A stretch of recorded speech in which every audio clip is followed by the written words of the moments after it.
하나님 말씀입니다. 요한일서 1장 1절에서 10절 말씀 교독합니다. 태초부터 있는 생명의 말씀에 관하여는 우리가 들은 바요, 눈으로 본 바요, 자세히 보고 우리의 손으로 만진 바라. 이 생명이 나타내지마 라 이 영원한 생명을 우리가 보았고 증언하여 너희에게 전하노니 이는 아버지와 함께 계시다가 우리에게 나타내시라 되시리라. 우리가 보고 들은 바를 너희에게도 전함은 너희로 우리와 사귐이 있게 하려 함이니 우리의 사귐은 아버지와 그의 아들 예수 그리스도와 더불어 누림이라. 우리가 이것을 우리의 복음이 충만하게 하려 함이라. 우리가 그에게서 듣고 너희에게 전하는 소식은 이것이니 곧 하나님은 빛이시라. 그에게는 어둠이 조금도 없으시다는 것이니라. 만일 우리가 하나님과 사귐이 어둠에 행하면 거짓말을 하고 진리를 행하지 아니하니거니와. 그가 빛 가운데 계신 것 같이 우리도 빛 가운데 행하면 우리가 서로 사귐이 있고 그 아들 예수의 피가 우리를 모든 죄에서 깨끗하게 하실 것이요. 만일 우리가 스스로 속이고 또 진리가 우리 속에 있지 아니할 것이요. 만일 우리가 우리 죄를 자백하면 그는 미쁘시고 의로우사 우리 죄를 사하시며 우리를 모든 불의에서 깨끗하게 하실 것이요. 만일 우리가 범죄하지 아니하였다 하면 하나님을 거짓말하는 이로 만드는 것이니 또한 그의 말씀이 우리 속에 있지 아니하니라. 아멘. 다 함께 기도합니다. 하나님 아버지, 은혜와 사랑을 감사합니다. 복되고 거룩한 주일 하나님 앞에 나아왔습니다. 시간 우리와 함께 하시고 영광 가운데 임재하여 주옵소서. 우리에게 말씀하여 주옵소서. 우리가 듣기를 원합니다. 우리가 하나님을 알므로 하나님을 뜨겁게 사랑하여 참으로 하나님의 말씀에 겸손하게 순종하고자 결단하는 시간 되게 하여 주옵소서. 특별히 가운데 교회를 세우시고 여기까지 인도하심을 감사합니다.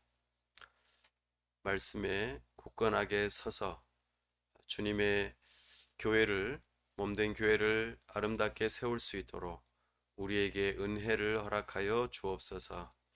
세우신 목회자를 붙들어 주시고 함께하는 모든 지체들이 주님의 말씀과 복음으로 새로워지고 든든하게 서서 교회를 함께 이루어갈 수 있도록 은혜 베풀어 주옵소서.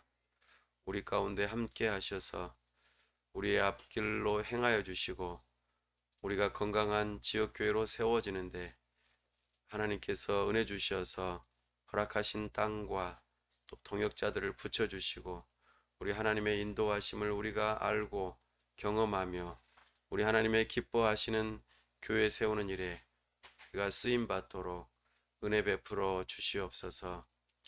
특별히 우리 하나님께서 함께 하셔서 참으로 우리를 통하여 이 나라와 민족과 열방을 섬기는데 우리가 쓰임받도록 은혜 베풀어 주시옵소서. 나라의 위정자들을 불쌍히 여기시고 하나님을 경외하는 마음으로 법을 세우고 집행하며 이 나라를 잘 다스릴 수 있도록 도와주시고 우리가 평안함 가운데 신앙생활할 수 있도록 도와주시고 참으로 이 세상에 살지만 이 땅 위에 속하여 마음을 빼앗기지 않도록 도와주시고 저 천국을 향하여 소망하며 참으로 우리 하나님께서 부르시는 그날까지 또 우리 주님 다시 오시는 그날까지 믿음으로 인내하며 살아갈 수 있도록 은혜를 더하시고 주님의 복음을 증거하는 데에 우리가 쓰임받도록 은혜 베풀어 주시옵소서. 선교사님들 붙들어 주시고 영육간에 강건케 하시며 우리 하나님께서 귀하게 사용하여 주시옵소서. 우리 주 예수 그리스도의 이름으로 기도하옵나이다. 아멘. 걸어서 성경 속으로. 오늘은 성경 여행 71번째 시간입니다. 요한 일서를 중심으로 교회 시대 19번째 이야기를 계속 이어가겠습니다. 하나님 나라의 역사가 지속되고 있습니다. 이제 사도 요한이 기록한 이 요한 일서가 있는 시대는 우리 예수님 오시고 난 다음에 약 60년이 지난 그런 시기에 해당됩니다. 그러니까 상당히 시간이 흐른 것이죠. 사도 바울, 베드로, 또 다른 여러 사도들이 다 죽고 이제 사도 요한만 남아있는 그런 상황입니다. 절체절명의 위기에 있던 예루살렘이 망하고 결국에는 모두가 다 뿔뿔이 흩어지는 그런 상황 속에 있는 것이죠. 그럼에도 불구하고 복음의 씨앗은 교회를 세웠고 그 교회가 유럽뿐만 아니라 소아시아 전역에 교회가 세워지는 중요한 일들이 있었습니다. 이제는 교회가 든든히 서갈 뿐만 아니라 오히려 이단들이 더욱더 정교해지고 창궐해지는 그런 과정 가운데 있습니다. 그러므로 교회는 더욱더 혼란스럽고 어려워지지만 하나님께서는 교회를 세우시고 교회를 통하여 하나님의 나라를 이루어 가신다는 것을 오늘 요한일서에서 우리에게 여전히 보여주고 계십니다. 하나님 나라의 역사는 참으로 하나님의 주권적인 언약의 근거에서 이루어집니다. 사도 요한이 교회를 목회하는 그 과정 속에서 새 언약은 여전히 적용되어지고 과거에 하나님께서 베풀어 주셨던 언약들이 여전히 유효한 가운데 우리 하나님께서 하나님의 나라를 새 언약을 중심으로 이루어 가고 계심을 우리에게 보여줍니다. 이 모든 일의 배후에는 눈에 보이지는 않지만 하나님의 보좌 우편에 계시는 예수님께서 그리스도의 삼중직을 행하시면서 참으로 이 모든 일들이 펼쳐지고 있습니다. 우리 예수님께서 성령 하나님을 교회에 보내셔서 사도들과 선지자들의 터 위에 성경이 교회의 기초가 되어 참으로 하나님의 말씀을 따라 성령의 능력으로 교회가 세워지고 확장되어지고 점차적으로 발전되어지는 그 시기들로 이루어지고 있습니다. 로마 제국의 박해와 그리고 점점 더 정교해져가는 이단들의 그 모습들 가운데 교회는 휘둘리고 힘들어하고 어려워하고 많은 사람들이 죽음의 위기 가운데 있지만 우리 하나님께서는 교회를 결코 버리신 적이 없으십니다. 오히려 교회가 들불처럼 더욱더 일어나 온 산지를 태우는 큰 산불처럼 참으로 교회가 계속해서 세워지고 또 더욱더 든든하게 세워질 뿐만 아니라 변화되어지고 더욱더 발전되어지는 모습으로 우리에게 보여줍니다. 오늘 우리가 다루게 될 본문인 이 요한일서는 사도 요한이 기록하였다고 그것이 가장 유력한 설로 나타납니다. 요한복음에서도 그렇지만 사도 요한이 썼습니다라고 말하지 않습니다. 예수님의 사랑하시는 제자가 썼다라고 말하죠. 여기 요한일서도 마찬가지로 사도 요한이 썼다고 말하지 않습니다. 그래서 누가 썼는지 사실 알 수가 없죠. 그러나 외적인 증거로 초대교회 사도들 그 이후로 나온 모든 속사도들, 교부들이 사도 요한이 이 글을 기록하였다라고 증언하고 있습니다. 뿐만 아니라 내적으로 이 요한일서를 읽어보시면 아시겠습니다만 여러 가지 문체나 사용되는 어휘나 그리고 중요하게 다루는 말하고자 하는 주제가 요한복음하고 동일하다는 것을 우리는 발견합니다. 요한복음 1장 1절을 혹시 기억하십니까? 예, 무엇이죠? 태초에 말씀이 계시니라. 이렇게 시작하죠. 우리 오늘 1장 1절 한번 읽어볼까요? 시작. 태초부터 있는 생명의 말씀에 관하여는 우리가 들은 바요, 눈으로 본 바요, 자세히 보고 우리의 손으로 만진 바라. 아멘. 이렇게 사도 요한이 사용하였던 어휘나 그리고 말하여지는 방식들이 비슷하다라는 것을 금방 우리는 알아차릴 수 있습니다. 또한 눈으로 봤고 또 들었고 봤고 자세히 보고 손으로도 만졌다. 누가 이럴 수 있을까요? 물론 여러 제자들이 그럴 수 있겠습니다만 바로 사도들이 이 일의 가장 핵심적인 인물들이었다라는 것을 우리는 잘 알고 있습니다. 그러기에 우리는 사도 요한이 가장 이 글을 기록한 유력한 사람이라고 우리가 전통적으로 받고 있고 그렇게 알고 이해하고 있습니다. 사도 요한이 가장 오랫동안 살아남은 사도입니다.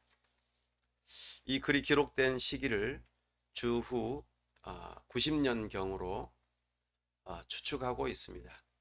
그래서 우리는 모든 사도들이 다 죽고 이제는 사도 요한만 남은 그런 시대인 것을 우리가 추측할 수 있는 것이죠.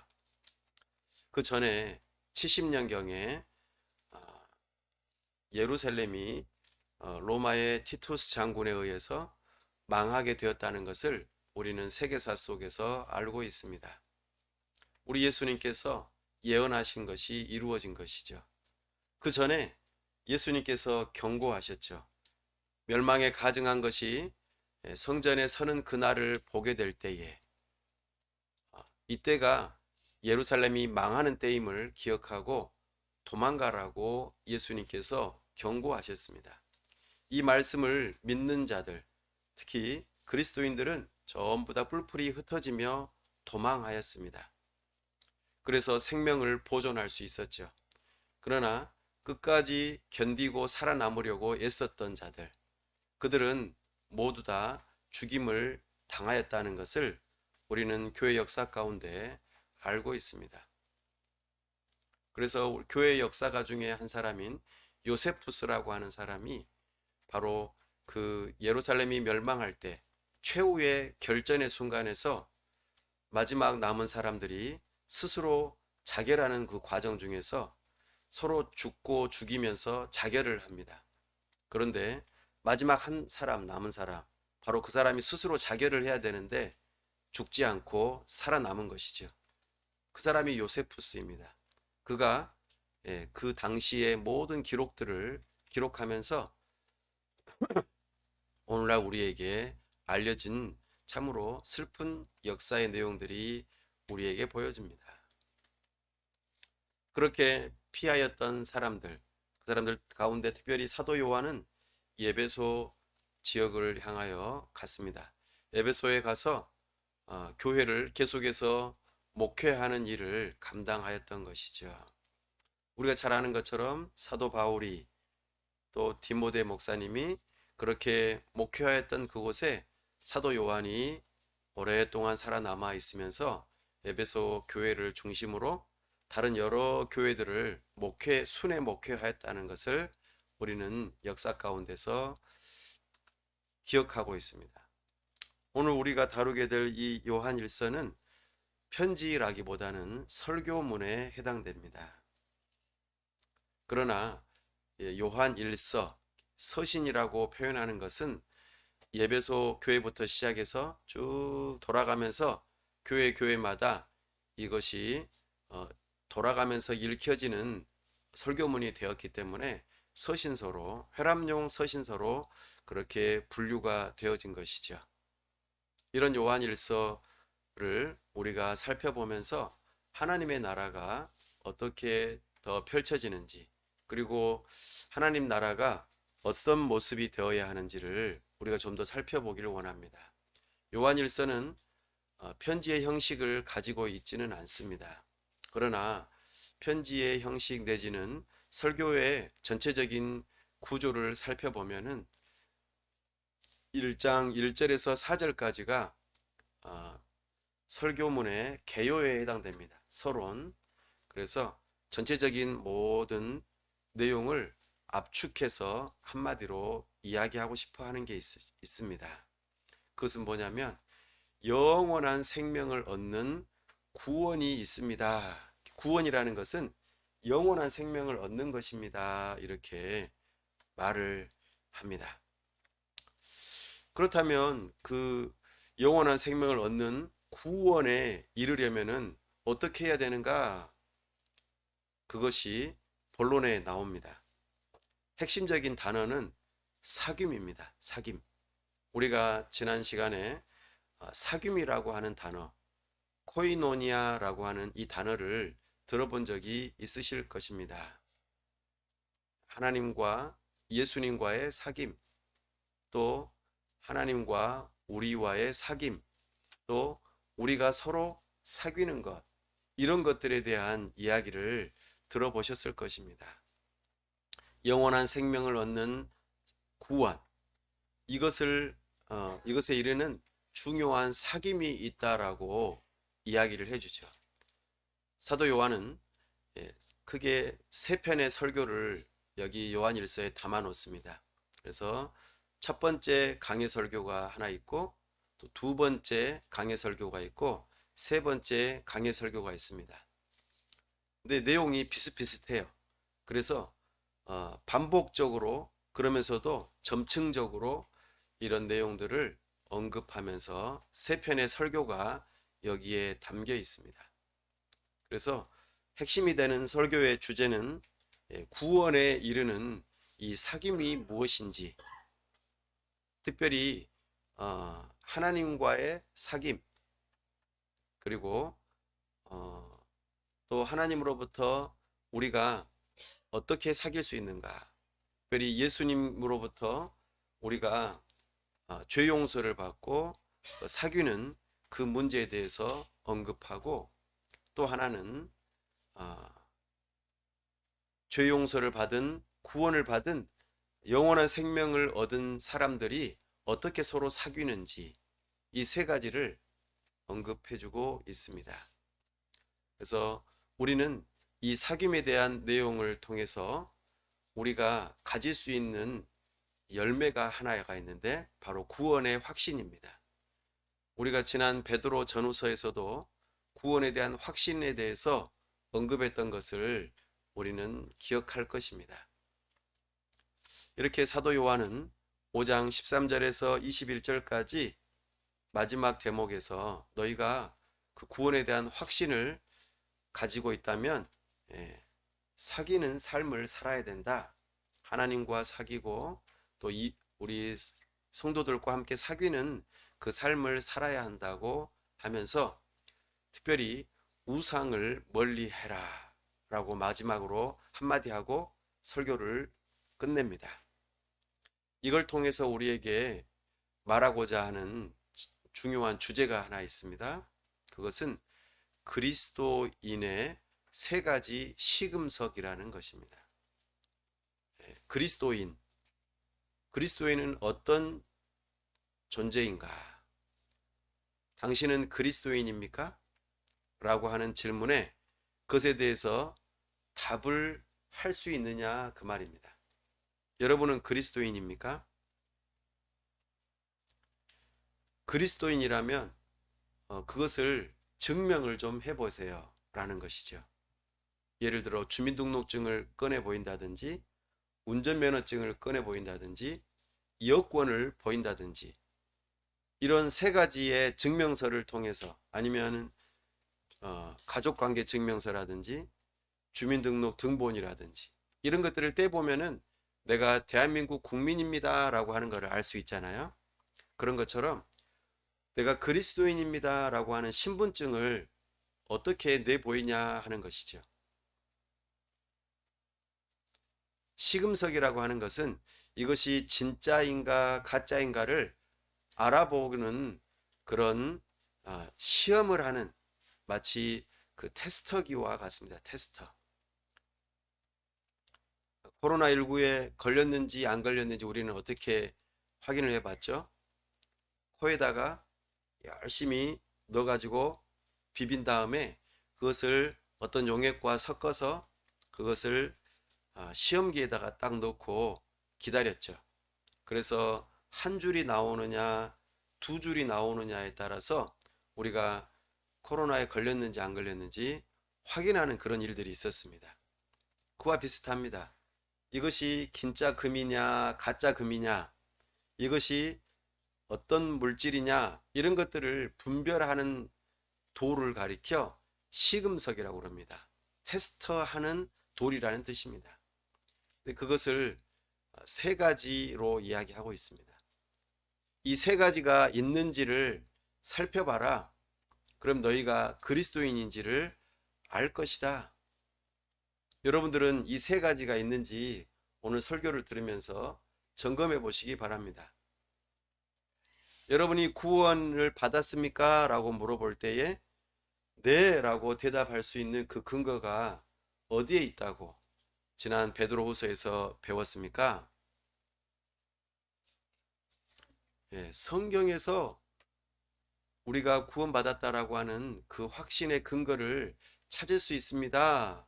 이렇게 배웠습니다.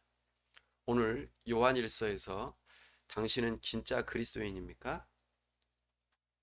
라고 물어볼 때에 예, 저는 그리스도인입니다. 그 근거가 뭐죠? 네, 저는 저희 부모님이 그리스도인이기 때문에 저도 자연히 그리스도인입니다. 라고 말할지도 모르겠습니다. 그러나 그것은 틀린 대답입니다. 네, 저는 교회에 태어나기 전부터 다녔습니다. 그래서 지금까지 계속 교회 다니고 있어요. 저는 교회에 등록되었고 세례교인입니다. 저는 헌금도 하죠. 봉사도 합니다. 그러니까 저는 그리스도인입니다. 이렇게 말한다면 그것도 확실한 답이 아닙니다. 틀린 답입니다.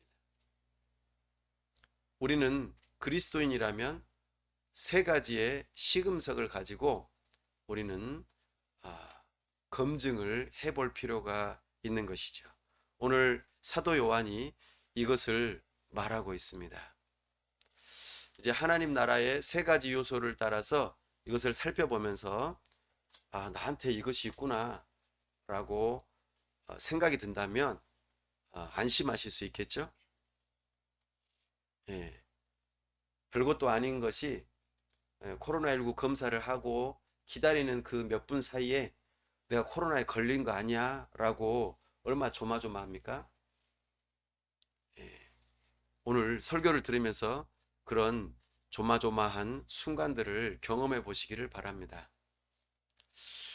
우리가 요한일서에서 찾아볼 수 있는 교회의 모습은 좀 전에 말씀드렸던 것처럼 예루살렘이 멸망하고 그리고 에베소 교회를 중심으로 사도 요한이 교회를 세우는 계속해서 세워나가는 그런 모습을 우리가 발견합니다. 에베소 교회는 언제 세웠었죠?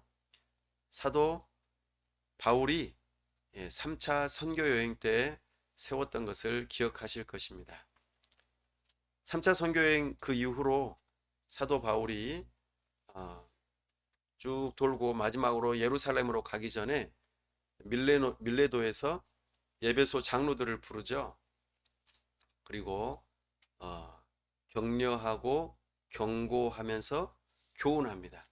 그때 뭐라고 했냐면 앞으로 장차 사나운 이리가 너희 교회 안에 들어올 것이다. 그들은 어그러진 말로 너희들을 현혹할 것이다. 그러니 조심해라 이렇게 말이죠. 그렇게 되면은 사람들이 어떻게 될까요? 미혹되면은 바른 교훈을 받지 않고 넘어가게 되는 그런 일이 발생하게 되는 것이죠. 그 뒤로 이어서 사도 바울이 디모데 후서에서도 그렇게 경고합니다. 4장 3절 4절에서 사람들이 사욕을 따라서 개인적인 욕심을 따라서 스승을 많이 둔다 그렇게 표현합니다. 그러니까 교회 안에서 여러 스승들이 있어요. 선생님, 오늘날 우리가 5월 15일 하면은 스승의 날 해가지고 나의 진짜 스승은 누구인가 이렇게 생각하고 그들에게 감사하고 인사하는 일들이 있곤 합니다. 그런데 이때 당시에도 스승을 많이 뒀어요.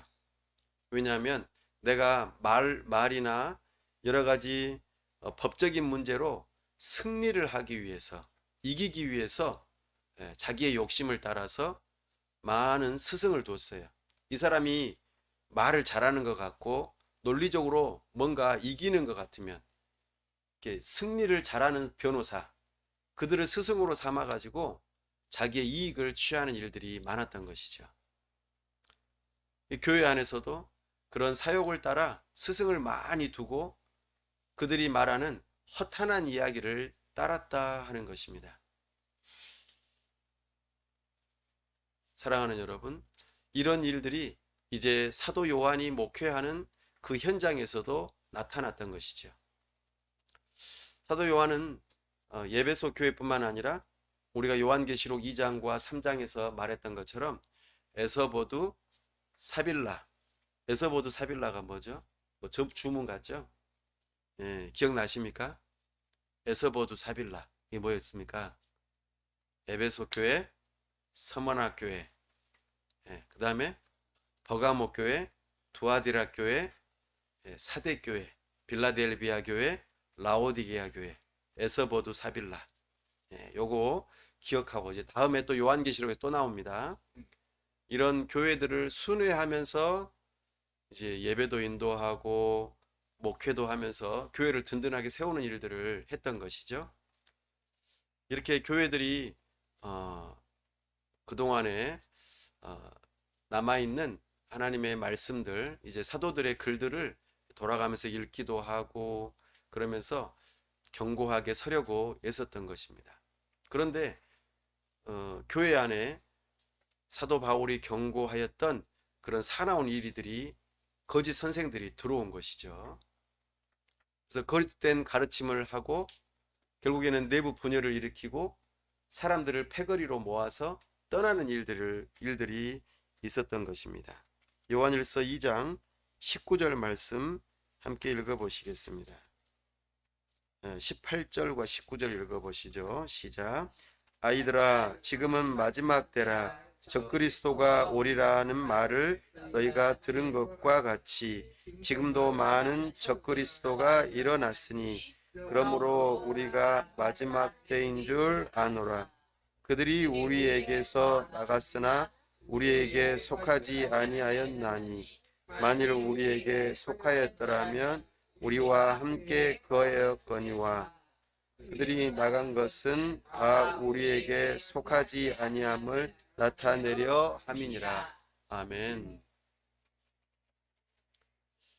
이렇게 거짓 선생들이 거짓된 가르침을 통해서 자기 패거리를 모으고 그래서 내부 분열을 일으켜서 떠나는 일이 발생하였습니다. 이들이 주로 했던 일은 바로 예수님의 인성을 부인하고 예수님의 신성을 부인하는 일을 하였습니다. 예수님은 사람이 아니야. 예수님은 하나님이 아니야. 이런 식으로 말이죠. 그러니까 예수님은 사람이야. 그리고 하나님은 아니야. 이렇게도 하기도 하고 예수님은 하나님이야. 영으로 임재했었고 딱 그렇게 했다가 사라졌어. 실제로 육체로 온 게 아니야. 이런 식으로 말이죠. 그리스도를 부인하는 그들을 가리켜 뭐라고 했어요? 적 그리스도라. 예수 그리스도를 부인하는 자들. 예수님이 하나님이시면서 사람이신 것을 부정하는 자들. 그들이 적그리스도입니다. 적그리스도가 나타나는 때를 뭐라고 했습니까? 마지막 때.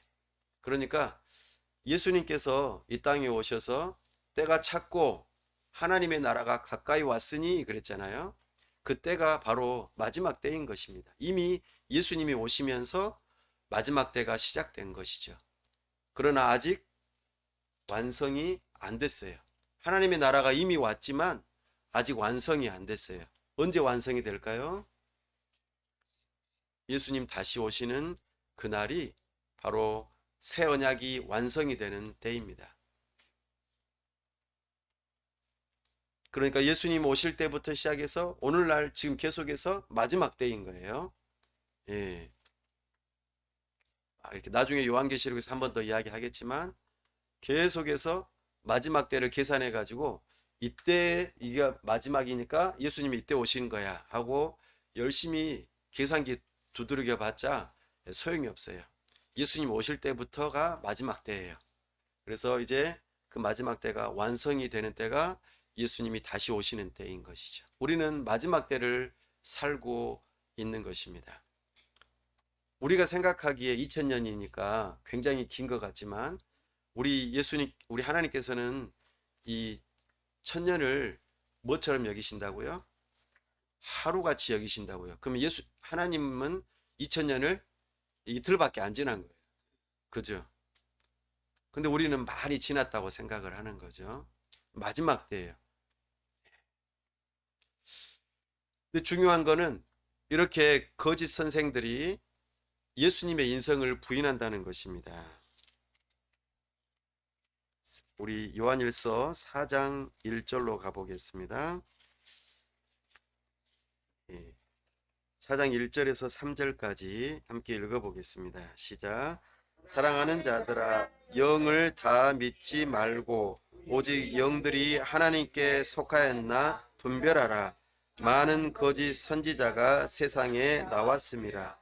이로써 너희가 하나님의 영을 알지니 곧 예수 그리스도께서 육체에 오신 것을 시인하는 영마다 하나님께 속한 것이요 예수를 시인하지 아니하는 영마다 하나님께 속한 것이 아니니 이것이 곧 적그리스도의 영이니라. 오리라 한 말을 너희가 들었거니와 지금 벌써 세상에 있느니라. 아멘. 그렇죠? 이제 마지막 때 적그리스도가 왔는데 이미 왔다고 이야기하죠. 근데 특징이 뭐예요? 예수님의 육체로 오신 것을 부인하면 적그리스도의 영을 받은 거예요. 그러면 예수님이 육체로 오셨다. 그러니까 성육신 하신 거죠. 예수님이 하나님이신데 사람이 되셨다라고 하는 이것을 시인하고 믿는 자들은 성령을 받은 자들이다라는 것을 이야기하고 있습니다. 그러면 여러분들 한번 생각해 보세요. 여러분들은 예수님께서 하나님이신데 사람의 몸을 입고 이 땅에 오셨다는 것을 믿으시나요? 예, 이것이 성경에서 가르치는 바예요. 사도들이 가르치는 바이죠. 이것을 부정하고 안 믿는다 하면은 그 사람은 그리스도인이 아닌 거예요. 또 14절 4장 14절에서 16절로 가보십시다. 14절에서 16절 읽어보겠습니다. 시작. 아버지가 아들을 세상의 구주로 보내신 것을 우리가 보았고 또 증언하노니 누구든지 예수를 하나님의 아들이라 시인하면 하나님이 그의 안에 거하시고 그도 하나님 안에 거하느니라. 하나님이 우리를 사랑하시는 사랑을 우리가 알고 믿었노니 하나님은 사랑이시라. 사랑 안에 거하는 자는 하나님 안에 거하고 하나님도 그의 안에 거하시느니라. 아멘. 예수님이 누구라고 시인한다고요? 하나님의 아들. 이 표현은 하나님이시라는 뜻이에요. 예수님의 신성을 시인하는 자들은 예수의 영을 받은 자들이고 성경을 제대로 믿는 자들, 곧 그리스도인이라는 뜻입니다. 그렇죠? 우리가 요한일서 1장 2절로 가보겠습니다. 조금 전에 우리는 1절에서 태초부터 있는 생명의 말씀에 대해서 우리가 들었다고 그랬죠.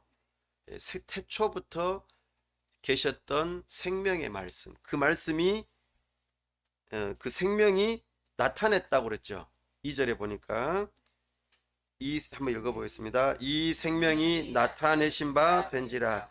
이 영원한 생명을 우리가 보았고 증언하여 너희에게 전하노니 이는 아버지와 함께 계시다가 우리에게 나타내신 바 된 이시니라. 아멘. 아버지와 함께 계시다가 우리에게 나타나신 바 되었다는 거죠. 그러니까 하나님이신데 우리에게 나타나셨어요. 그러니까 이 예수님은 아주 독특하죠. 하나님은 어때요? 하나님은 눈에 보여요, 안 보여요? 예수님은 하나님이에요, 아니에요? 예수님 눈에 보이잖아요. 그럼 뭐예요? 예수님이 하나님이에요, 아니에요? 자, 예수님, 하나님은 눈에 보여요, 안 보여요? 눈에 안 보이잖아요. 근데 예수님 하나님이에요, 아니에요? 하나님이잖아요. 그럼 예수님 눈에 보여요, 안 보여요? 그럼 예수님이 하나님이에요, 아니에요? 뭐예요, 그러면? 자, 우리가 아주 독특해요. 하나님은 눈에 보이지 않아요. 그죠? 하나님은 영이시니까요. 그죠?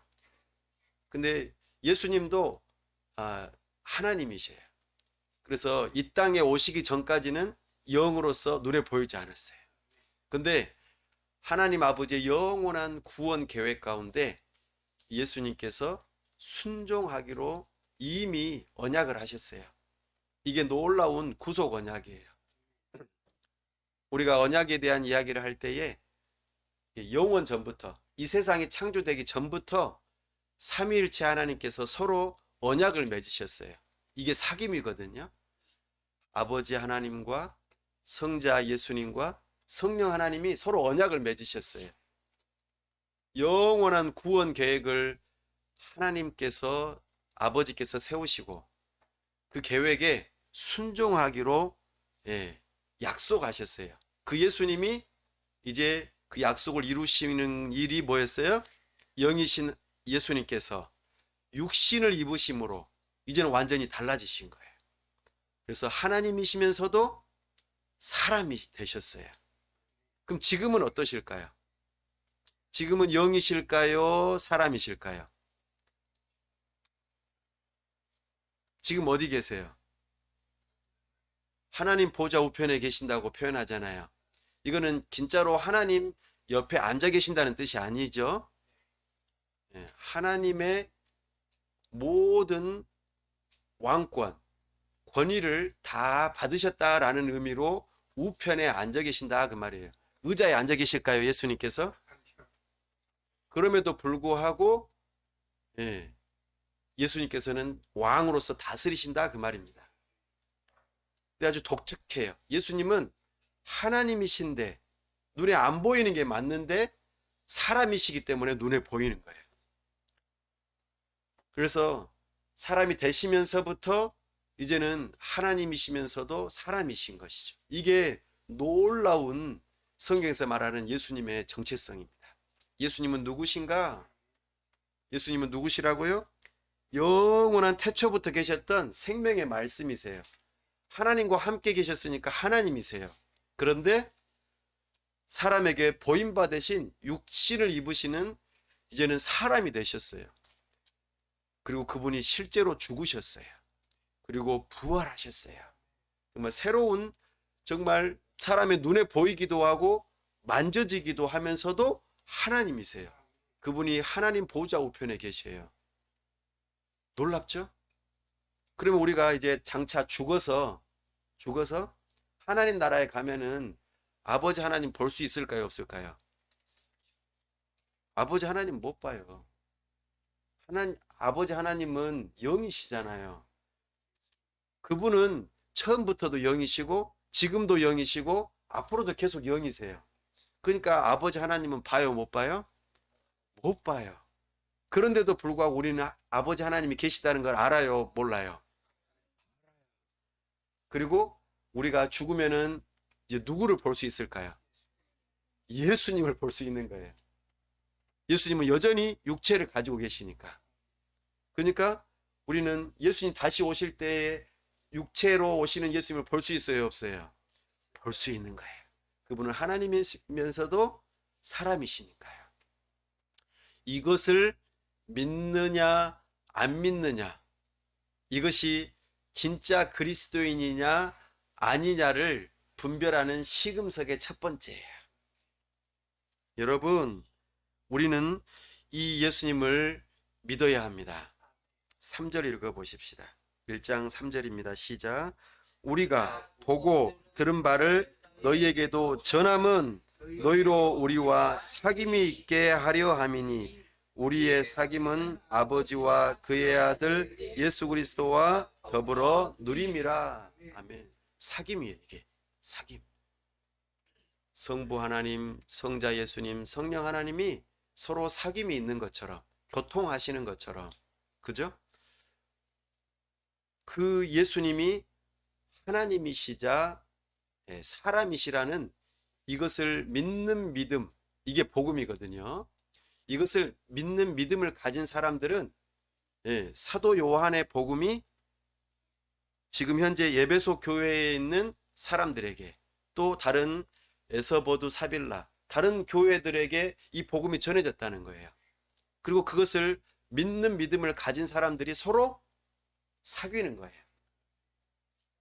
그러니까 당신은 그리스도인입니까? 라고 신분증을 제시하는 것이 하나가 뭐냐면 예수님이 참 하나님이시면서 참 사람이라는 것을 제가 믿습니다. 이것을 잘 요약해서 정리해 놓은 신앙 고백서가 뭘까요? 이때 당시에 점점점점점 이것을 신앙 고백해 놓은 것이 네 글자 사도신경. 사도신경은 예수님이 참 하나님이시면서 참 사람이신 것을 고백하는 내용이 담겨 있어요. 그러니까 사람들이 모이면 뭘 신앙 고백해요? 사도신경으로 신앙 고백하는 거예요. 그러면 저도 그리스도인이고 당신도 그리스도인이군요 라고 말하는 거죠. 이것을 안 믿는 사람들은 예배 시간에 눈 뜨고 잘 살펴봐야 돼. 사도신경으로 신앙 고백하는지 안 하는지 잘 살펴봐야 돼. 말 안 하고 다른 사람들을 눈치 보고 있는 사람은 위험한 사람이에요. 분별 시금석이에요. 시금석. 사도신경 신앙 고백해? 네? 이제 조금 이따 점검해 봐야겠어요. 우리 이제 성찬식 하기 전에 사도신경으로 신앙 고백할 때 눈 뜨고 사도신경으로 신앙 고백하는지 점검해 봐야 돼요. 예수님을 누구라고 믿는가? 그러면은 그런 사람들은 나도 그리스도인이고 당신도 그리스도인이군요. 이거 확인하면은 4절 읽어보겠습니다. 1장 4절 시작. 우리가 이것을 쓰면 우리의 기쁨이 충만하게 하려 함이라. 아멘. 서로 그리스도인이 만나면 기쁠까요? 안 기쁠까요? 기쁜 거예요. 세계 방방곡곡이 흩어져서 가서 한국 사람 만나면 어떨까요? 엄청 기쁘겠죠? 응. 그 중에서도 또 막 그 고향 사람 만나면 어때요? 엄청 기쁘겠죠? 막 이런 거예요. 그러니까 세계에 방방곡곡에 흩어져 있는 한국 사람들은 가면은 거기서 향후회를 해요. 향후회를. 응? 한국 사람인 것도 기뻐서 교민회도 하지만 향후회까지 대단한 사람들이죠. 네. 근데 우리가 세계에 흩어져 있는 사람들 중에 그리스도인이 서로 만났다. 이것으로 우리는 기뻐해야 돼요. 이것이 그리스도인인지 아닌지를 분별하는 첫 번째 시금석입니다. 이 믿음이 저와 여러분에게 있기를 원합니다. 두 번째 하나님 나라의 요소인 백성, 그 백성들은 예수님이 참 하나님이시고 참 사람입니다라고 믿는 사람들은 이제 두 번째 시금석이죠. 그 백성들은 2장 3, 4절 한번 읽어보겠습니다. 2장 3, 4절 시작. 우리가 그의 계명을 지키면 이로써 우리가 그를 아는 줄로 알 것이요 그를 아노라 하고 그의 계명을 지키지 아니하는 자는 거짓말하는 자요 진리가 그 속에 있지 아니하되. 아멘. 그러니까 저 예수님이 하나님이신 것과 사람이신 것을 믿습니다. 이걸 왜 믿어야 되느냐? 이게 왜 중요하죠? 이 교리가 왜 중요해요? 예수님이 하나님이시고 사람이시라는 것을 이 믿는 믿음이 왜 중요해요? 내가 그리스도인 걸 어떻게 확신할 수 있는지. 2절 말씀, 이제 먼저 읽어봐야 돼요. 2절 시작. 그는 우리 죄를 위한 화목 제물이니 우리만 위할 뿐 아니요 온 세상의 죄를 위하심이라. 아멘. 예수님이 만약에 사람이 아니라고 가정해 보십시오.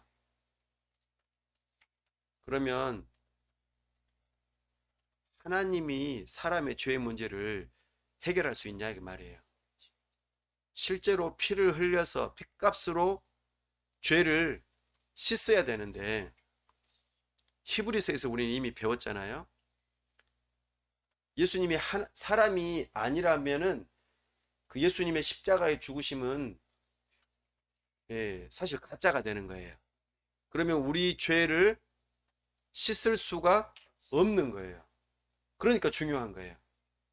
예수님이 사람인데 하나님이 아니라고 생각해 보세요. 사람이 사람의 죄의 문제를 해결할 수 있습니까? 죄인이 죄의 문제를 해결할 수 있어요? 의인이 죄인의 문제를 해결할 수 있는 거예요. 그러니까 예수님이 하나님이 되셔야만 의로울 수가 있는 거예요. 죄가 없으신 분이 죄의 문제를 해결할 수 있는 거예요. 그러니까 이게 너무나 중요한 문제죠. 그래서 이걸 믿는다고 했어요.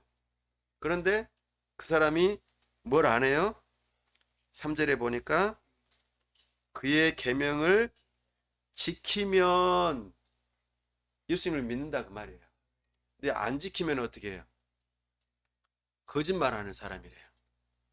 믿음은 반드시 무엇을 행하는 것으로 증명해야 됩니까? 계명을 지키는 거. 이걸 다른 말로 의를 행한다 그렇게 표현해요. 이거 어디서 배웠어요 우리가? 야고보서에서 배웠어요. 행함이 있는 믿음이 진짜 믿음이라고 배웠잖아요. 뭘 행해요? 하나님의 말씀대로 순종하는 거예요. 그것을 요약해 놓은 것이 세 글자 십계명이에요. 십계명. 하나님 사랑, 이웃 사랑. 하나님을 사랑하고 이웃을 사랑해야 되는데 이것을 안 하면은 믿음이 없다는 것을 증명해 보이는 거예요. 우리의 믿음을 증명해 보이는 고백이 신앙 고백, 사도신경이었어요. 그 사도신경으로 신앙 고백하는 사람이 십계명을 안 지켜요. 그러면은 참된 믿음을 가지고 있는 것이 아니라는 것이죠. 그러면은 두 번째 시금석은 뭘까요? 계명을 순종하냐 안 하느냐, 이것이 두 번째 시금석이라 그 말이에요. 어떻습니까? 여러분들은 어떻습니까? 5절 말씀 읽어보겠습니다. 시작. 누구든지 그의 말씀을 지키는 자는 하나님의 사랑이 참으로 그 속에서 온전하게 되었나니 이로써 우리가 그의 안에 있는 줄을 아노라. 이게 신분증이에요. 신분증. 안 돼요. 신분증 꺼내봐 했더니 첫 번째는 사도신경 꺼내봤어요. 그래? 좋았어. 근데 두 번째 신분증 뭐예요? 십계명 꺼내보라겠는데 십계명 안 지키네. 이러면은 하나님을 사랑하는 것이 안 되는 거예요. 그럼 거짓말하는 자가 되는 것이겠죠? 그럼 그들은 뭘 사랑할까요? 2장 15절 15절에서 17절입니다. 시작. 이 세상이나 세상에 있는 것들을 사랑하지 말라. 누구든지 세상을 사랑하면 아버지의 사랑이 그 안에 있지 아니하니 이는 세상에 있는 모든 것이 육신의 정욕과 안목의 정욕과 이생의 자랑이니 다 아버지께로부터 온 것이 아니요 세상으로부터 온 것이라. 이 세상도 그 정욕도 지나가되 오직 하나님의 뜻을 행하는 자는 영원히 거하느니라. 아멘. 세상을 사랑한대요, 그 사람들은. 그러니까 십계명을 안 지키겠죠? 예, 세상을 사랑하니까. 이생의 자랑, 안목의 정욕, 전부 다 세상을 사랑하는 거라고. 여러분들은 어떻습니까? 하나님 사랑하는 것, 이웃을 사랑하는 것을 증명할 수 있습니까? 하나님의 계명을 지키는 것으로 말이죠. 3장 5절 말씀 함께 읽어보겠습니다. 3장 5절 6절 시작. 그가 우리 죄를 없애려고 나타나신 것을 너희가 아나니 그에게는 죄가 없느니라. 그 안에 거하는 자마다 범죄하지 아니하나니 범죄하는 자마다 그를 보지도 못하였고 그를 알지도 못하였느니라. 아멘. 범죄하지 않는데요. 예수님을 참 하나님이요 참 사람으로 믿는 자, 예수님만이 우리의 죄 문제를 해결할 수 있는 유일한 분이라고 믿는 자들은 죄를 짓지 않는데요.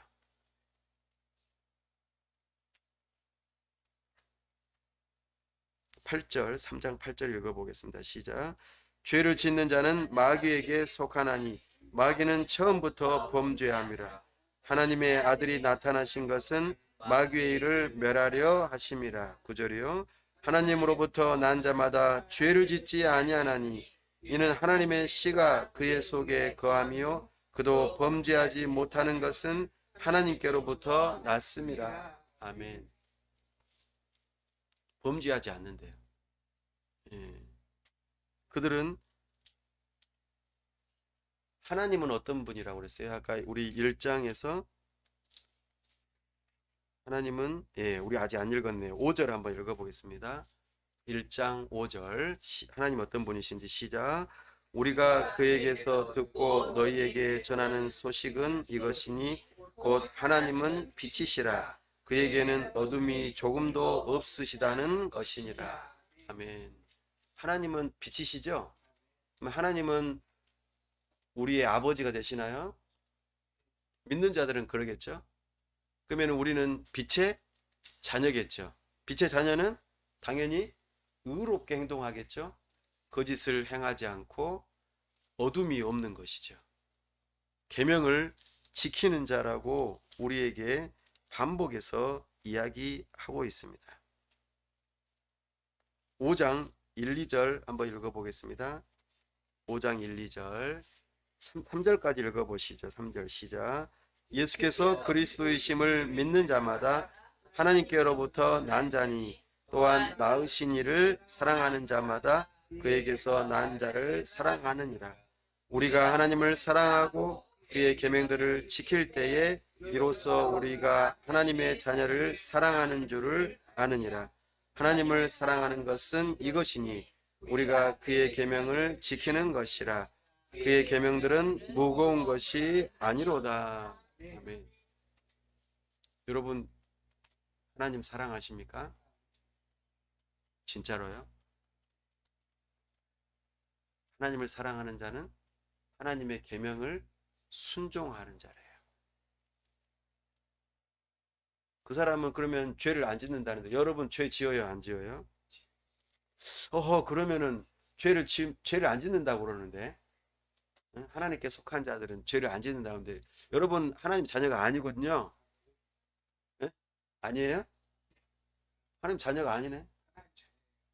그래도 말이 안 맞잖아요. 지금 하나님 실수? 하나님 자녀는 죄를 안 짓는다잖아요. 어렵죠? 그러나 지금 보셔요. 1장 8절 1장 8절 한번 읽어보겠습니다. 시작. 만일 우리가 죄가 없다고 말하면 스스로 속이고 또 진리가 우리 속에 있지 아니할 것이요. 아멘. 분명히 하나님의 자녀는 죄를 안 짓는다고 했는데 또 예, 만약 우리가 죄가 없다고 하면 또 거짓말하는 자래요. 그러면은 우리는 죄인이구나 헷갈리는 게 없어요. 우리는 죄인이에요. 그러면 우리가 행한 것으로는 하나님 앞에 인정받을 수가 없어요. 하나님의 계명을 잘 지켜도 말이죠. 그런데 우리가 죄가 없다 하나님께 의롭다라고 인정받을 수 있는 유일한 길은 뭐예요? 1장 7절. 1장 7절입니다. 시작. 그가 빛 가운데 계신 것 같이 우리도 빛 가운데 행하면 우리가 서로 사귐이 있고 그 아들 예수의 피가 우리를 모든 죄에서 깨끗하게 하실 것이요. 아멘. 나는 죄인입니다 라고 고백하는 게 진짜 그리스도인인 거예요. 근데 그 죄의 문제를 해결할 수 있는 유일한 분이 누구라고 고백하는 거예요? 예수님이라고 고백하는 사람들이 진짜 그리스도인인 거예요. 그 그리스도인들은 그래서 이제 하나님의 말씀에 귀를 기울이기 시작하는 거예요. 그때부터. 그럼 자기가 얼마나 죄인인 걸 깨닫는 거예요. 그래서 나 같은 죄인 살리신 주 은혜 놀라와. 이 벌레 같은 나를 위해서 십자가 지셨네. 이렇게 찬송하는 자가 그리스도인이라 그 말입니다. 그러면서 내 힘으로는 안 되지만 주님의 능력으로 제가 순종하기를 원합니다. 또 잘못하면 또 하나님 앞에 나와 죄 고백하고 만일 우리 계속하죠. 1장 9절 만일 우리가 우리 죄를 자백하면 그는 미쁘시고 의로우사 우리 죄를 사시며 우리를 모든 불의에서 깨끗하게 하실 것이요. 아멘. 이것을 믿는 자들이에요. 그래서 우리는 날마다 하나님 앞에 나와서 죄 고백하는 거예요. 생각나. 하나님 잘못했어요. 용서해 주세요. 죄 고백하러 나오네. 우리는 하나님 나라의 백성들은 자기가 누구인지 겸손하게 자기가 누구인지를 알고 하나님 앞에 나와서 죄 고백하는 자입니다. 그리고 하나님의 말씀을 따라 순종하고자 애쓰는 자들이에요. 그리고 또 안 되면 또 하나님 앞에 나와서 또 용서를 구하고 또 하나님의 빛의 자녀답게 의를 행하려고 애쓰는 것이죠. 이제는 전에는 죄 짓는 것이 별로 거리낌이 없었어요. 근데 이제는 예수님 믿고 난 다음부터는 걸려. 내가 말 한마디 한 거, 행동 하나 한 거, 이게 다 걸리는 거예요. 죄를 깨닫기 시작하는 것이죠. 하나님의 말씀이 마음판에 있기 때문입니다. 이런 사람들이 예수님의 제자들이요. 또 하나님의 자녀들이요. 구원받은 그리스도인이라는 것을 증명해 보이는 두 번째 시금석이라는 것이죠. 사랑하는 여러분, 우리는 이 믿음을 가지시고 또 그 믿음을 따라서 의를 행하실 수 있기를 바랍니다. 죄 짓는 것을 가볍게 여기고 하나님을 사랑한다 하면서 하나님보다도 세상을 더 먼저 사랑하는 자들. 그런 자들은 스스로를 점검하십시오. 나는 진짜로 계명에 순종하는 자인가? 이웃을 사랑하는 것 때문에 하나님 사랑하는 것을 저버린다면 그 사람은 우선순위가 바뀐 거예요. 하나님을 먼저 사랑해야 돼요. 그리고 이웃을 사랑해야 합니다. 하나님께 예배하고 하나님께 나아가는 것을 소홀히 하면서 이웃을 사랑한다고 열심히 행하는 자들은 우선순위가 바뀐 거예요. 하나님을 진짜로 사랑하는 것이 아닙니다. 세 번째, 그리스도인인 것을 증명해 보이는 시금석. 하나님 나라의 주권에서 우리는 이것을 살펴볼 수 있습니다. 우리 예수님께서 우리에게 주신 새 언약에 그 내용이 나와 있습니다. 저는 개인적으로 이 말씀을 묵상하면서 그래, 나는 예수님의 신성과 인성을 믿어. 그리고 그분의 계명을 순종하려고 애쓰고 있고, 날마다 나는 죄인인 것을 깨닫고 하나님 앞에 겸손하게 죄 용서를 구하면서 그렇게 살고 있어 라고 행함이 있는 믿음인 것처럼 자신하면서, 그리고 저의 의로움을 애쓰고자 노력한다라는 것을 알고, 그래, 여기까지는 좋았어 그랬거든요. 근데 여기 세 번째에서 제가 너무나 좀 힘들었어요. 뭐 고민이 많았습니다. 우리 하나님은 빛이시다 이렇게 말씀하셨죠. 그러면서 동시에 요한일서에서는 4장 16절에서는 뭐라고 하시죠? 하나님은 사랑이시다 그러죠. 하나님은 사랑이시라. 4장 16절 다시 한 번 더 읽어보겠습니다. 시작. 하나님이 우리를 사랑하시는 사랑을 우리가 알고 믿었노니 하나님은 사랑이시라.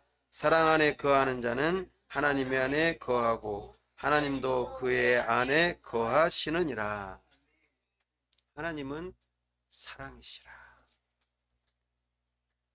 하나님의 사랑이 우리에게 나타난 바 되었죠. 그분이 바로 예수님이시죠. 그 예수님이 요한복음 13장 34절에서 내가 새 계명을 주노니 서로 사랑하라 그러셨어요. 서로 사랑하면은 너희가 내 제자인 것을 사람들이 알겠대요. 자, 그러면 이제 세 번째 시금석 벌써 나왔죠. 서로 사랑하면은 계명을 지키는 것이 되는 것이고, 이것으로 하나님의 자녀요, 그리스도인인 것을 알아볼 수 있는 중요한 시금석이 된다 하는 것이죠. 형제를 사랑하라는 것이죠. 형제를 사랑하는 것. 자, 그러면 이제 질문합니다. 형제를 여러분들은 사랑하십니까? 형제를 사랑하면 그리스도인의 세 번째 시금석을 증명해 보일 수 있다는 것이죠. 우리 2장 9절 한번 읽어보십시다. 2장 9절 시작. 빛 가운데 있다 하면서 그 형제를 미워하는 자는 지금까지 어둠에 있는 자예요. 아멘. 자, 여러분들 형제를 미워해요, 안 해요? 미워해요, 안 해요? 대답이 없네 이제. 예. 미워하면은 뭐예요? 예, 어둠에 있대요. 그죠? 어우, 형제를 미워하는 자는 어둠에 있대요. 그 어둠이 그의 눈을 멀게 한대요. 그러면 형제를 계속해서 미워하겠죠? 제대로 못 보고. 여기서 이제 탁탁 제가 걸리는 거예요. 이거는 이제 하나님 앞에서 제가 제 마음을 아는 거니까요. 그러지 않겠어요?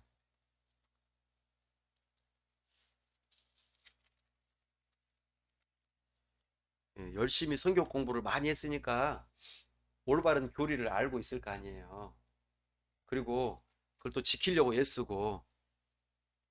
근데 여기서 이 사랑하는 문제, 이 문제에서 딱 걸리는 거예요. 3장 14절 한번 읽어보겠습니다. 3장 14절 시작. 우리는 형제를 사랑함으로 사망에서 옮겨 생명으로 들어간 줄을 알거니와 사랑하지 아니하는 자는 사망에 머물러 있느니라. 여러분, 생명에 머물러 있어요? 사망에 머물러 있어요? 그거 어떻게 한다고 그랬어요? 형제를 사랑하냐 안 하느냐에 따라서 생명에 있느냐 사망에 있느냐라고 지금 확실하게 분별을 해주는 거예요. 놀랍지 않습니까? 4장 7절 시작. 사랑하는 자들아 우리가 서로 사랑하자. 사랑은 하나님께 속한 것이니 사랑하는 자마다 하나님께로부터 나서 하나님을 알고. 8절. 사랑하지 아니하는 자는 하나님을 알지 못하나니 이는 하나님은 사랑이심이라. 아멘. 하나님께서 우리에게 보여주신 사랑이 나타난 바 되었다고 그랬죠? 그 사랑이 뭐였어요? 어떻게 나타났죠? 우리 눈에 보였다고 그랬어요. 만진 바 되었고, 예, 예수님. 예, 예수님께서 제자들의 발을 씻겨 주셨어요. 베드로가 뭐라고 그래요? 아이고, 어떻게 예수님께서 제 발을 씻어 주십니까? 선생님, 아이고, 스승님, 안 돼요, 안 돼요, 안 돼요. 그러니까는, 그럼 너하고 나하고 상관없다. 그러니까는, 아이고, 제 머리부터 씻어주세요. 목욕시켜주세요. 그러죠? 베드로 아주 그냥 다혈질이에요, 정말. 근데 이미 다 씻겨진 사람은 발만 씻으면 된다. 이 말은 무슨 말일까요? 이미 죄 용서를 받은 사람은 이제 살아가면서 흙도 묻고, 그죠? 더러운 것도 막 묻잖아요. 그러니까 발만 씻으면 된다. 순간순간 계속해서 회개하면 된다 그 말이에요. 그죠? 이렇게 발을 씻으라는 말인데 예수님께서 먼저 씻어주시죠. 그러고 난 다음에 뭐라고 그래요? 서로 발을 씻어주래요. 그러면은 우리는 어떻게 해요? TV에서 많이 봤죠. 선생님이 제자들의 발을 막 이렇게 세숫대야에다가 발 담가놓고 막 씻어줘요. 그죠? 세족식이라는 이름으로 막 씻어줘요. 이게 진짜로 말하는 이 서로 발을 씻어주는 의미일까요? 서로 발을 씻어주라는 말은 무슨 의미일까요, 그러면은? 서로 죄 고백을 하고 서로 죄를 용서해 주라 그 말이에요. 나도 발에 티끌이 묻고 너도 발에 티끌이 묻어서 내가 너의 죄를 씻어주고 너도 내 죄를 씻어주는 게 서로 죄 고백하고 나 미안해. 싸우면 어떻게 해요? 미안해. 괜찮아. 이 죄 고백하고 용서하라 그 말이에요. 이게 발을 씻는다는 의미예요. 근데요, 여기서 이제 제가 딱 걸렸어요. 예수님께서는, 하나님께서는 우리를 사랑하시되, 어떨 때 사랑하셨죠? 우리가 아직 죄인 되었을 때. 로마서 5장 8절 말씀. 우리가 아직 괜찮을 때에, 너하고 나하고 이제 괜찮을 때에, 네가 나한테 잘해줬을 때에 죄 용서를 해주시나요? 네, 원수. 하나님과 우리 사이에 원수지간일 때에 우리를 사랑하셨대요.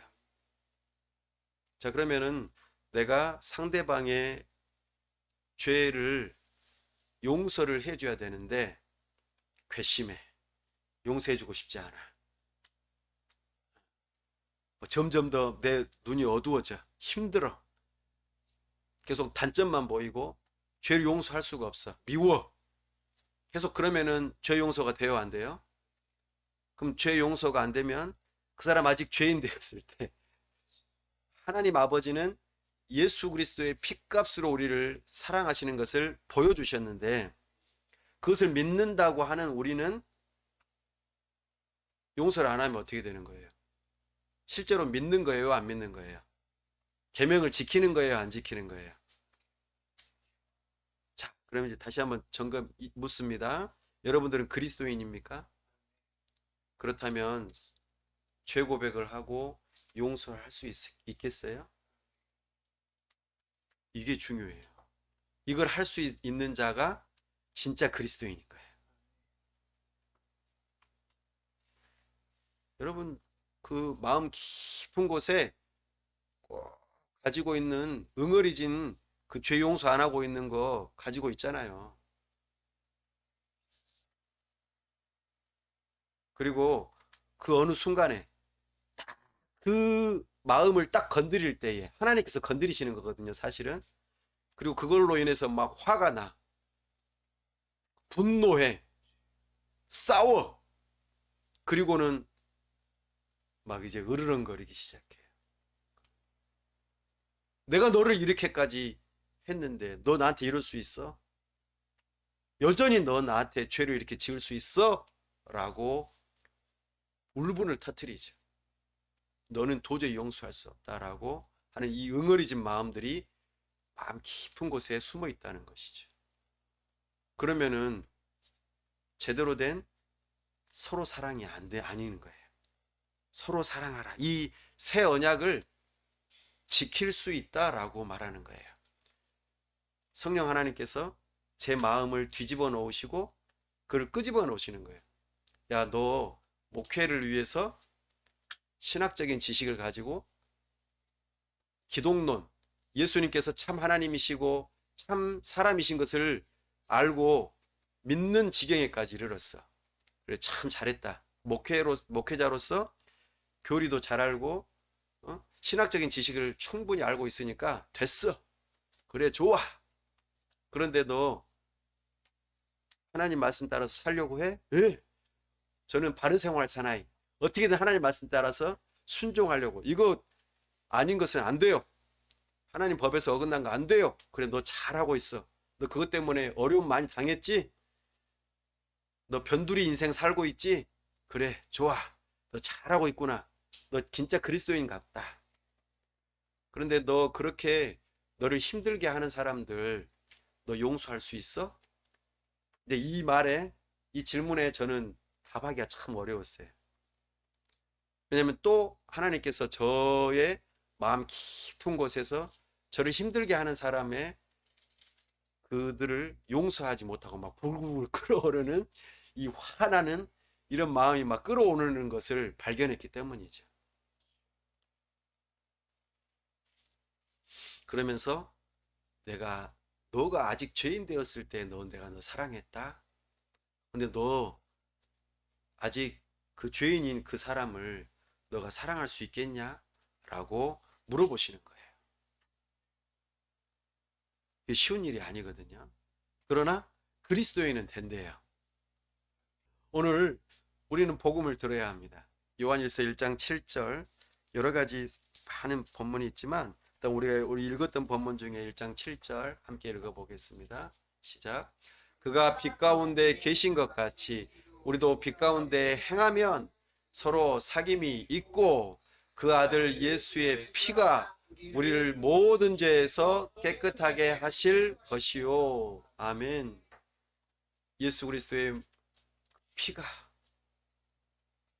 우리의 모든 죄를 깨끗하게 하셨다는 것을 믿습니까? 그렇다면 순종하십시오. 무엇보다도 서로 사랑하는, 죄를 고백하고 용서하는 사람이 되십시오. 이런 사람이 진짜 복음을 알고 믿는 사람입니다. 말씀을 정리합니다. 오늘 요한일서는 그리스도인의 세 가지 시금석에 대한 이야기를 했습니다. 정말 핍박이 더해지고 힘들어지는 그 교회 상황 가운데 악한 사람들, 적그리스도들이 교회 안에서 파당을 지어 사람들을 데리고 나갈 때 진리의 말씀을 붙들라고 합니다. 하나님은 빛이십니다. 예수님의 신성과 인성을 믿는 믿음을 굳세게 붙드십시오. 그분이 우리의 모든 죄의 문제를 해결하셨습니다. 이것을 아는 사귐을 하십시다.